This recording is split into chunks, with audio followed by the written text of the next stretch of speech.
There we go. We are live. Taking this. I'm not going to show it off just yet. The camera's not going to get to see any cigar until we are ready for the little intro right here. All right. What is going on, everybody?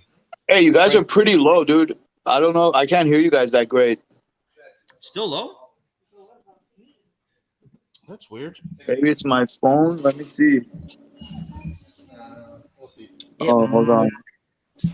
Hold on. Maybe it's me, guys. Sorry. I'm going to just move everything up. Oh, okay. There you go. Yeah, it's much better. It was me. Sorry. Tricking me, making me worry about my microphone. What are you doing to me? Sorry, bro. You made it sound like it was on your end at the beginning. You know, half the time it is my fault though, so I couldn't really I had to make sure before I said anything because it's most likely going to be my fault on that end. This time, it's a Christmas miracle because it wasn't. So I like that. So, we live all already? Right, guys. What's up? We're live already? We're live. We're good to go. I was waiting on this guy over here, taking forever. Hey, so this cigar that I have right here in my hand, man, this smells really different than anything I've ever smelled from this company. It's very intriguing. Well, is that the one? Is that the one that was labeled for Frankie? Because I put that somewhere special right before I sent it to you. I think it was, man. I'm getting that hint of love. You know, they say the more it smells like cow manure, the better the cigar is. That's a good point. I do love that smell. It's from the ag field days, from being on the farm. That smell just brings me back. You know, I got to take a picture of this before I light it. I got to put it on Instagram. Get the proper picture. I agree. I'll keep talking. I'm gonna do this. Ooh, already lit up. It looks even better when it's lit up. So I'm gonna go ahead and remove my footband there, which I do love. And I don't know if my camera's doing it justice, but it is embossed and it says Sinistro on there. That is awesome. I love that. Yeah, it is pretty boss. Embossed. You know, whatever. You can be quiet. I'm tired of this guy. That too. It's both. It's embossed and it's boss. I like it. To work either way. That is fair. But he knows what I meant. He's just messing with me. I don't care for it. So hey, Merry Christmas, guys. That's on it. I like that a lot. That's a nice extra touch to it right there. I like that. Thank you. When the factory received it, one of the guys from the factory, he's a good friend of mine, and he manages the factory, and he was like, "Hey, he's like, what if we put the footband here instead? So it's another he goes, because people are gonna throw it away real quick." And I'm like, dude, if when you have a beautiful girl come over and she's wearing something gorgeous, I'm like, you don't throw away the heels. Miguel's not used to that, so he has no idea what you're talking about. Yeah, okay, all right. Well, yeah. It's all good. I'm sure a few of the people that are watching got it. That's somebody out there understood. I guess apparently I just don't, even though I think I do. I felt like I understood that reference, but whatever. Okay, good. I'm glad you did. That's all I wanted. Just want to make sure you did. And if you didn't, we'll have a conversation after the show, bro. Yeah, that one's off air kind of situation right there. Everyone needs to know. But real quick, Gabriel, Eduardo, how you guys doing? Thank you so much for tuning in already. Funny, this is your guest. Just grabbed some limited edition Last Cowboys and the Red Skull. There you go, brother. That is the way to celebrate the end of the year right now. Christmas, New Year's, whatever have you. Turn this on. All right. I'm going to go ahead and light up. I don't know if you went ahead and did this already, but have you disclosed the blend that you used for this cigar? The blend is it's a 10-year-old Corojo wrapper. We actually it's from one of our farms. It's from our farm. It's the Corojo we have for the burro also that we use. That's why we were able to keep the price point on that so low. Now, we bought the farm a few years back. It was actually being run by, it was run 50-50 by one of our good friends on the factory we work with, El Artista. And so we came in and the guy wanted to get out of the business. Very old guy. He didn't have any sons. So we were approached and we were asked if we wanted it because because we've been talking about going more vertical, like going and getting our own factory also, hopefully by the next year. So we were brought into the farm, and we had a lot of aged Corojo that was already like from that farm. So we waited the 4 or 5 years to get it up to 10 years of age on the Corojo. We made it a Maduro, and obviously we lost like, I don't know, anywhere from 20 to 40% of the wrapper, making it a Maduro because it's so thin. So that's why we were only limited to 10 shops, and that's why we only did 300 boxes or so.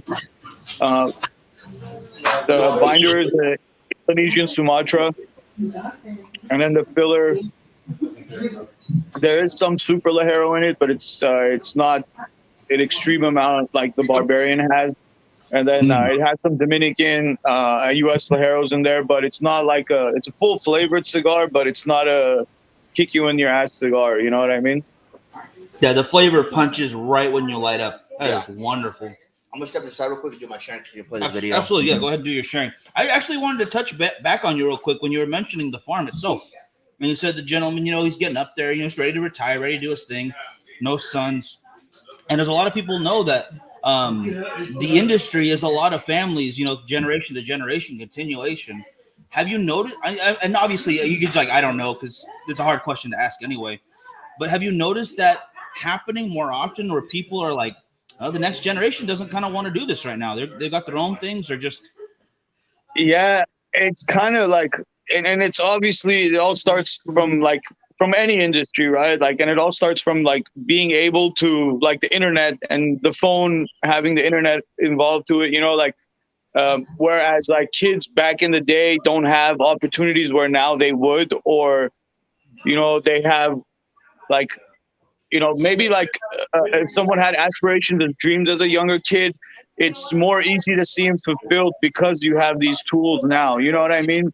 So I don't like, obviously in the Dominican, it's not rampant.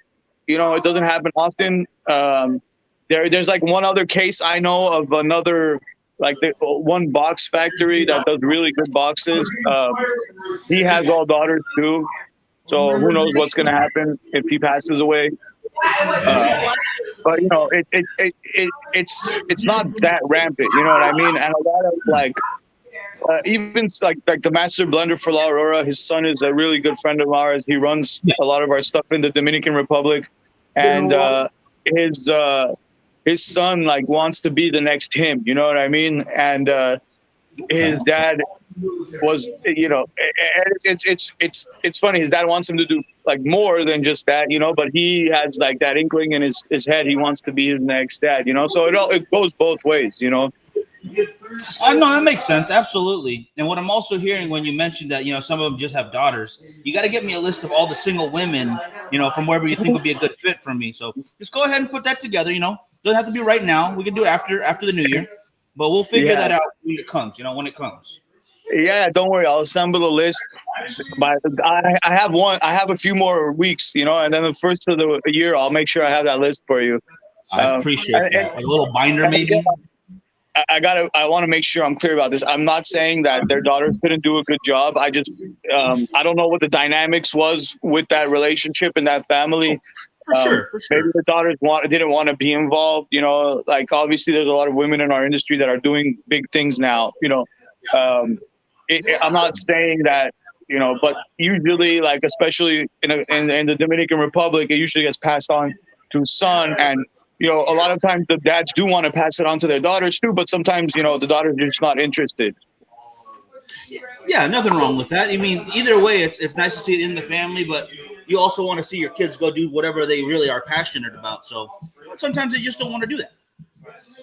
Hey, I'm getting a really weird voiceover. Can I log back in real quick? For sure. Yeah, I'll send you. Okay, if you need it again, let me know if you need the link.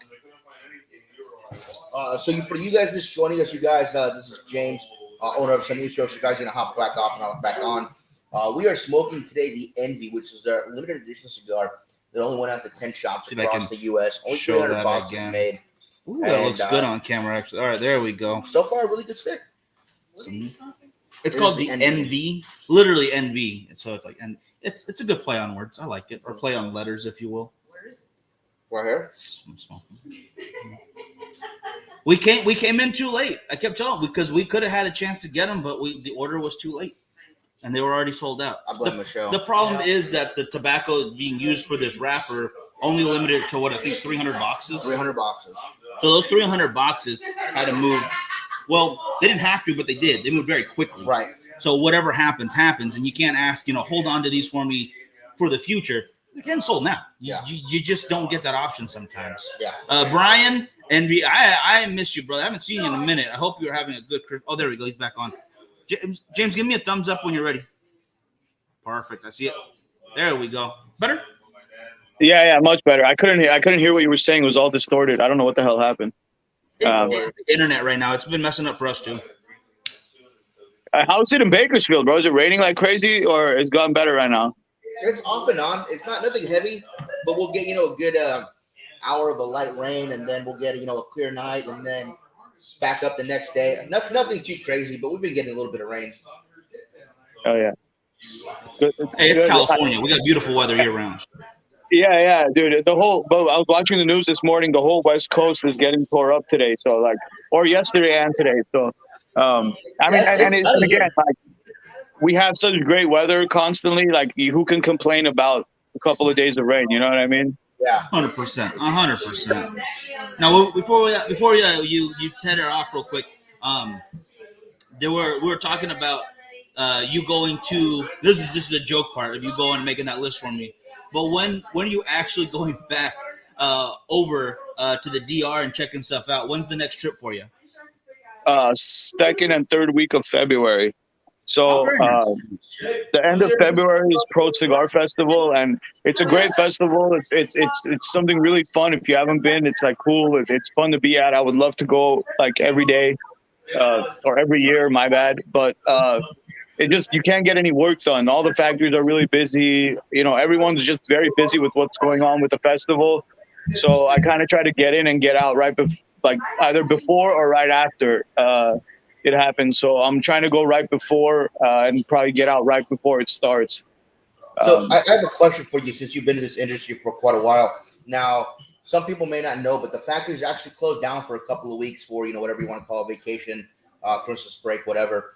While they're gone, is there still someone back that's going to be checking on everything going on? Because I'm assuming, they still have colognes going, they still have stuff in the warehouses and the aging rooms. Someone has there's someone always checking on the colognes.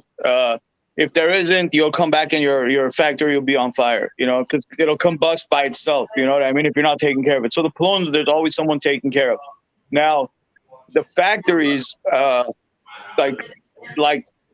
some factories this year are actually only closing 2 days, which is it's very unheard of. But because of all the stuff that happened with COVID, and then the lack of rollers with the high demands and everything that was going on, a lot of people were backed up with a lot of work. So a few factories are actually open. They're closed today in the afternoon, tomorrow, and then they get back on Monday. So but obviously the fact one of El Artista, you got to think of it like I was thinking about that this year too. I was talking to him. I'm like, hey, so for those 2 weeks, I'm like, you never go back to your factory? He's like, of course I do. So think about it. If you're the owner, for 2 weeks, you're not going to stay away from your factory. So obviously the owners are going in and out, and then they have military guarding the front door. They have military there. That guy's there always. It's not like it's empty, but it is pretty empty. Other than your staff isn't going in, you know what I mean? Your people, rollers aren't coming in, your front office aren't coming in, and those are their break to get away and be with their family, and it's their 2-week vacation that they get once a year, so no one wants to come and work. Yeah, that's fair. I totally get that. You gotta have your break. So, speaking of your buddies over at El Artista, Ram, how has it been working with him? Have you been able to bounce off a lot of ideas and kind of help Sinistro grow? Have you been able to help him out with the El Artista stuff? How's that relationship been? The relationship is very so. The relationship is really, really good between us and El Artista. Me and Ram have become really close friends, not only when it comes to business, but like just in life general. And he has like, you know, the kilo, the idea was the idea for kilo was mine, but using that paper was kind of his idea. You know, we bounce blends off each other all the time. And like with him, like it started at first. It was like he wasn't giving me his honest opinion on some of my blends, and I could kind of tell. So I was like, hey man, listen, like you got to just be on, like straight up with me. You know what I mean? Like I'd rather you be straight up. So, you know, that's kind of gone out of the way because of obviously the friend relationship. He realized I'm not like, some people could get really hurt if you're like, oh, this thing sucks or blah blah blah. So he's realized I'm not that guy. He's not that guy either. So we're able to talk freely and openly about each other. The factory, he's helping me like 190% to get it open. If it wasn't for like right now, you can't find space in a free zone to open up a factory, which is pretty much so your factory doesn't have to pay taxes whenever you make cigars. Yeah. So like that, I wouldn't have been able to do on my own. A lot of the, but I've learned from a few different people too. Coming up in the industry, in the Dominican, on the retail side, on the manufacturing side. But I don't want to take away from everybody else. But Ram has done a lot in helping me grow too, with more on the like farm side. I learned a lot more about Pelon from him. A lot more about like the raw stuff, not tobacco, but like leaves and plants and growing. Because obviously we did the farm together and stuff. Yeah. And sorting and like more real legitimate stuff about like there's everyone, there's like a known like the thing in the industry is like Ligero is usually at the top part of the plant, and 90% of the time it is, but there's also a second part to it where it goes through sorting. And obviously I knew what sorting was, but I didn't realize at sorting there's also, they pick and choose like, okay, this will be Ligero because it's very oily. You know what I mean? Maybe you might have not seen the top part of the plant, but maybe it just got hit with a lot of sunlight because there was no overcast when it was 3 o'clock every day, and that leaf just saw a ton of sunlight. You know what I mean?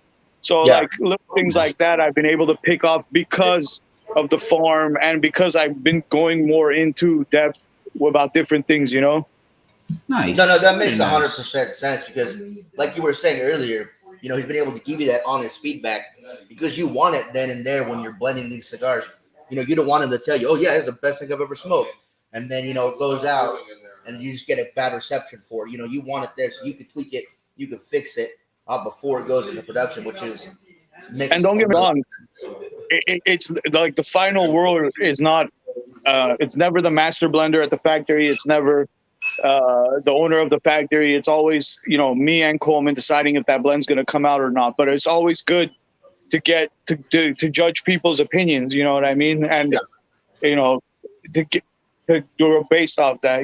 So at the end of the day, blending is always done by me, and and always at the end of the day, the final product's always decided by me and Coleman.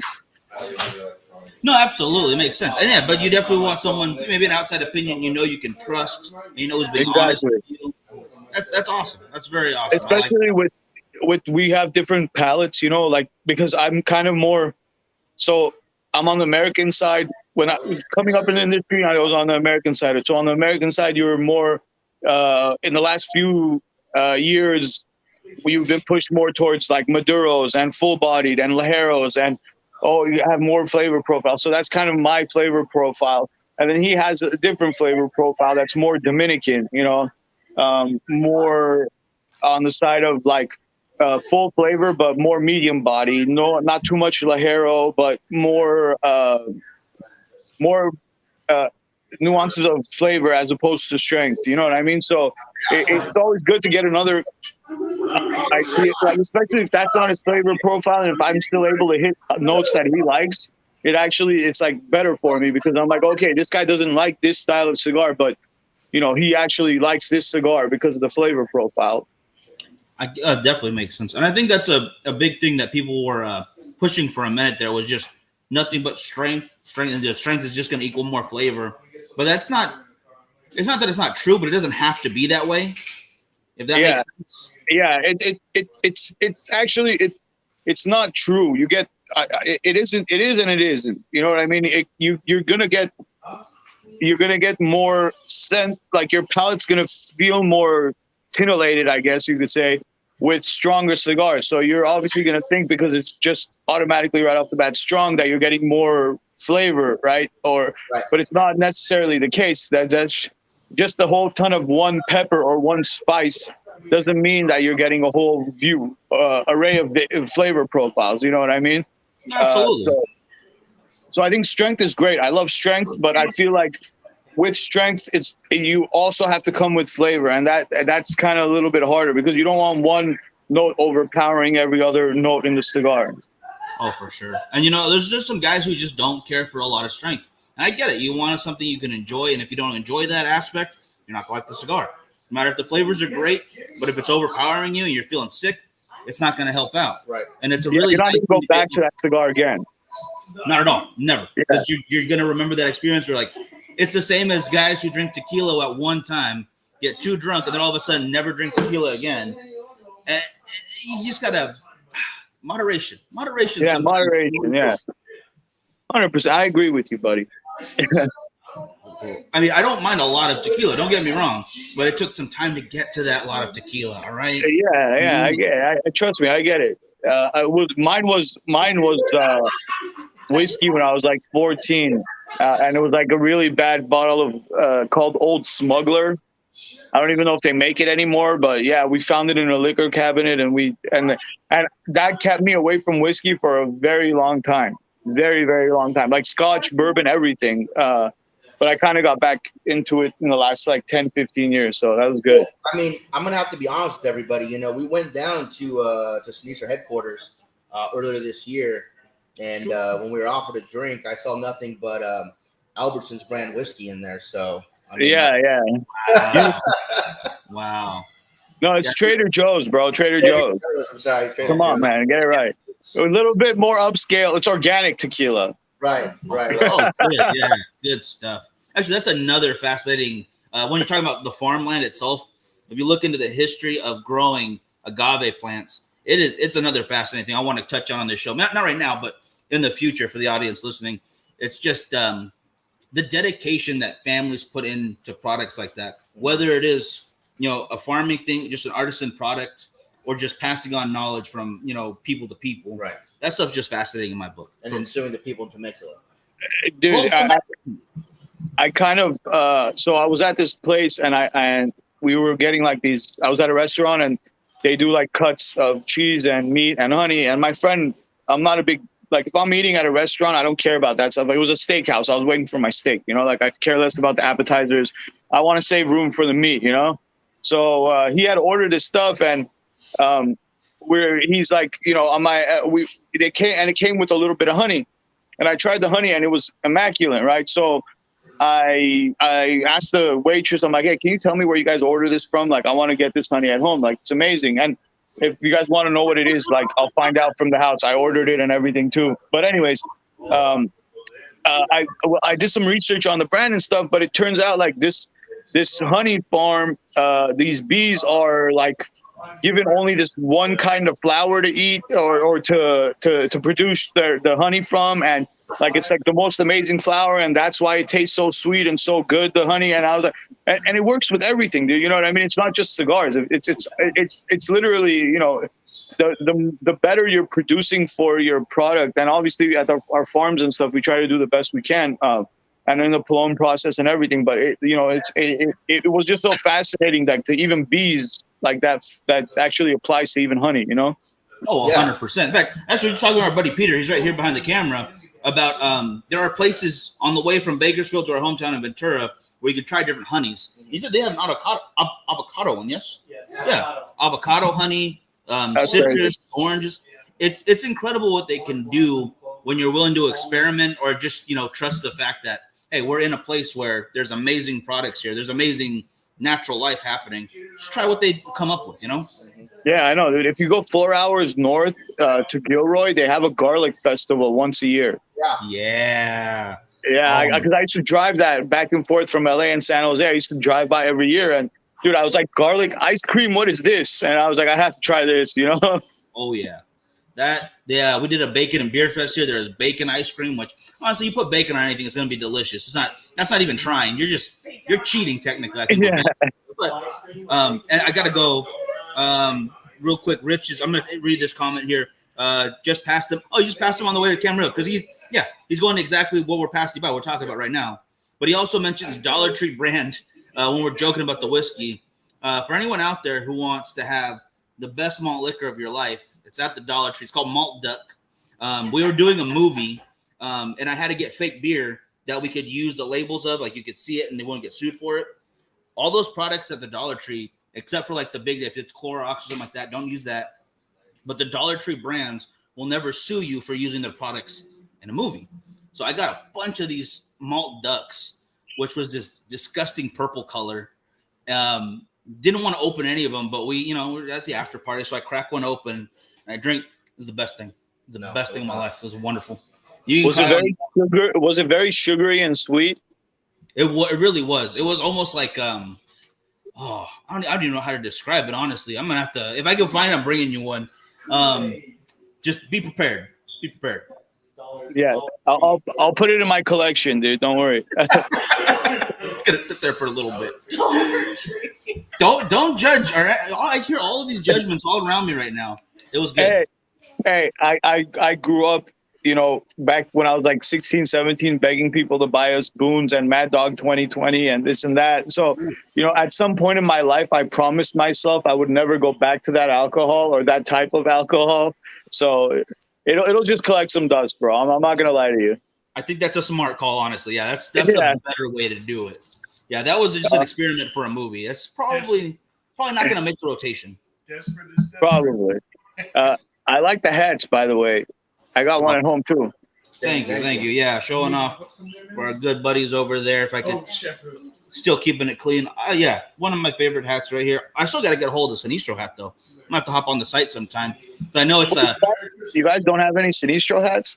No, every time we've tried to buy them, they're always sold out. Sorry, bro. We'll work on that. I didn't know, dude. I'll let me see. Next time you guys come in the office, remind me. I'll go dig through what we have and I'll see if there's anything left over. But usually, all that stuff comes from Coleman in Pennsylvania. But like I said, I might have something here. I'll sift through some of the stuff we have. I know stuff moves quickly. You gotta get when you can. Yeah. We're doing lighters. They'll be here soon, but like nice, like $30 retail lighters. So those will be coming in with cowboy logos and stuff on them soon too. Oh, cool! I like the sound of that. Any progress on that funky humidor we saw when we were up there last? Yes, they printed them. I had an issue with the print. They technically would have been here by now. They would have left at the beginning of the month. They would have been here already. But there was something wrong with the printing, so they have to So pretty much they're sanding them all down and repainting everything. I'm looking probably at like 2 months now, hopefully to get it. Everything's backed up, you know what I mean? So you can't, it is messed up that, it took longer, I get, but you can't be like, hey, dude, yeah, you can get as mad as you want, but you got to remember there's a lot of other people that were waiting. You know what I mean? Like behind you. So, I told them to rush it, but don't get too many customers mad at you because it's not something I'm in a dire need for, Right. Oh, absolutely. Yeah. There's no reason to rock the boat too much. If you know it's coming, why make things stressful? You got to pick and choose your battles right now. You know what I mean? Especially with all the issues with container shortages, wood shortages, paint issues, I had even the Envy band. It got delayed actually a little bit because the guys in Holland. This was done in Holland. The printers that do the Opus and everything.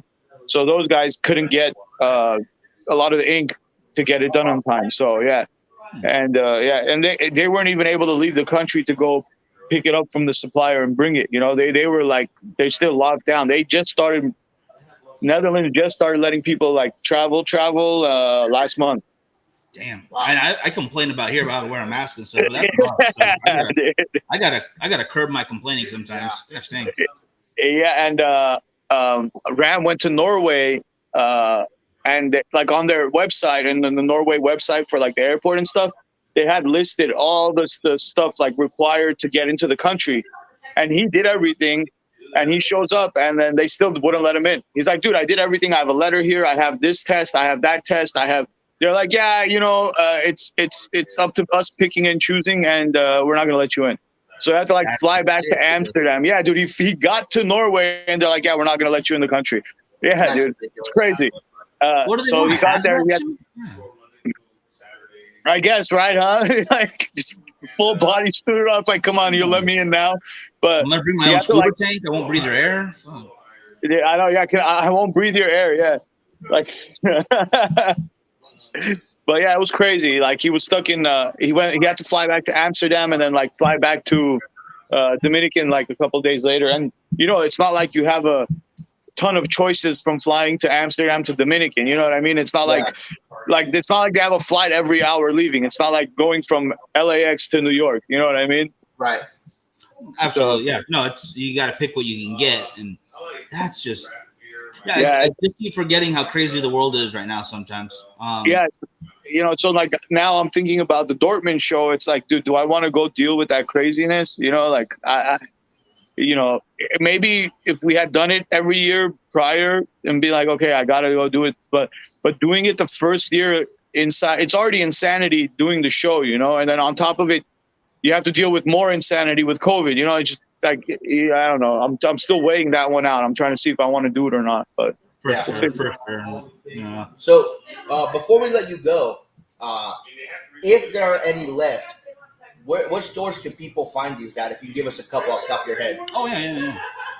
So from what I know so far, the only people that sold out are Pravada. So everybody else on that half wheel list. And if you go to Half Wheel, just search Envy, or if you go to our Instagram, there'll be a picture of Envy, and the 10 stores will be listed.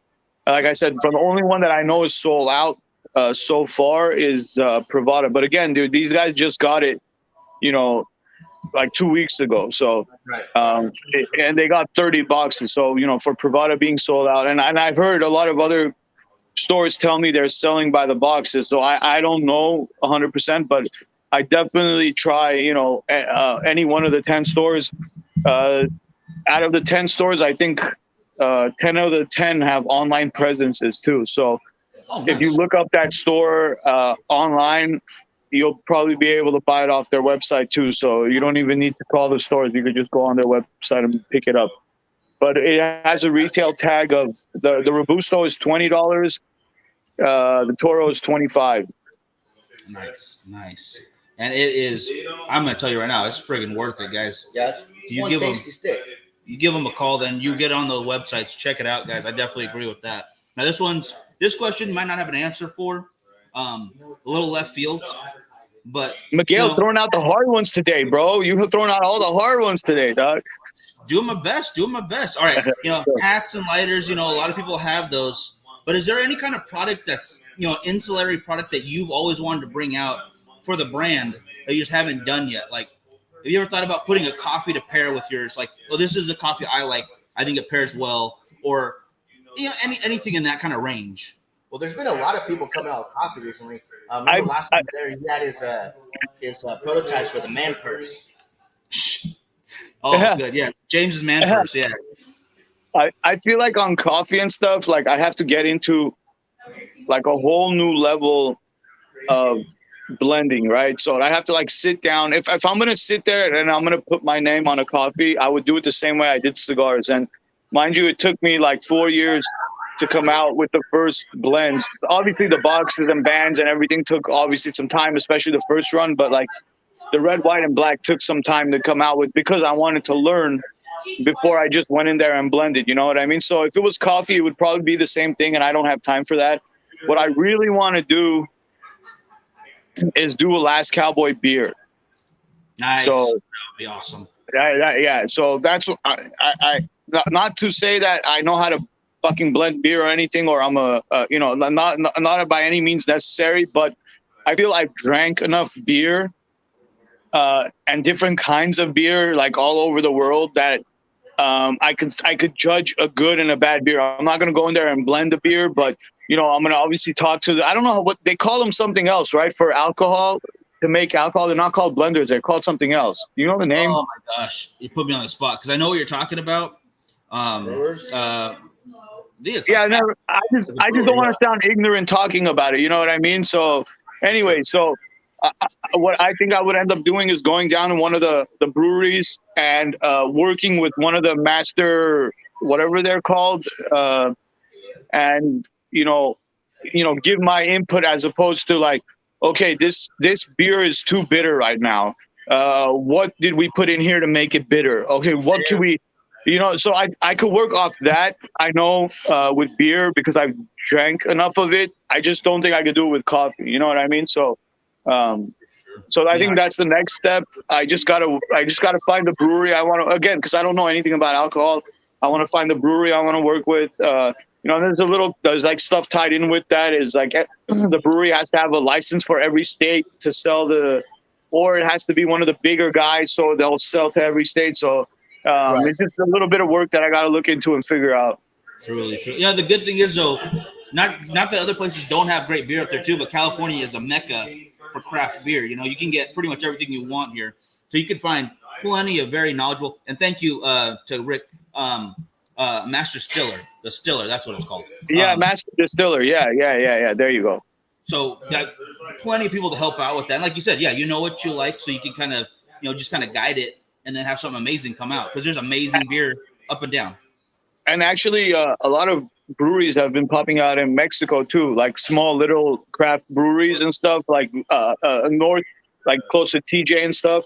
So it's becoming like a little mecca of alcohol, this whole like southern California and northern Mexico. It's actually pretty cool. So that's kind of what I was looking into. Like, we have a lot of them from San Diego south, or from like Oceanside south.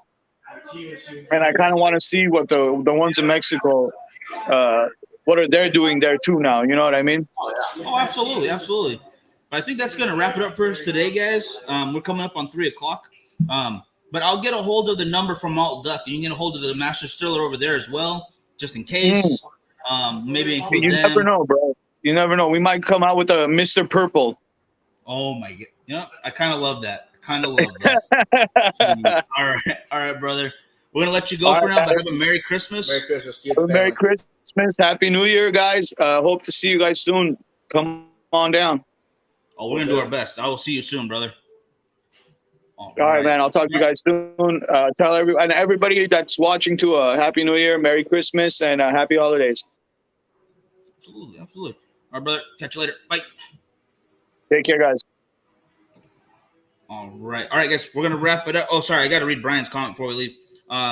What are 4 main ingredients of beer? The 4 main ingredients: beer, malt, yeast, hops, water. Yeah. I've got to watch a master class video online about it. That's some pretty interesting stuff, but that's for another topic for another day. But definitely interesting stuff. But y'all have a great weekend. Have a great Christmas. Have fun. Have a cigar. Let us know what you're smoking, and we will talk to you next time. All right? Yep. Y'all have a good one. We'll see you guys. Merry Christmas.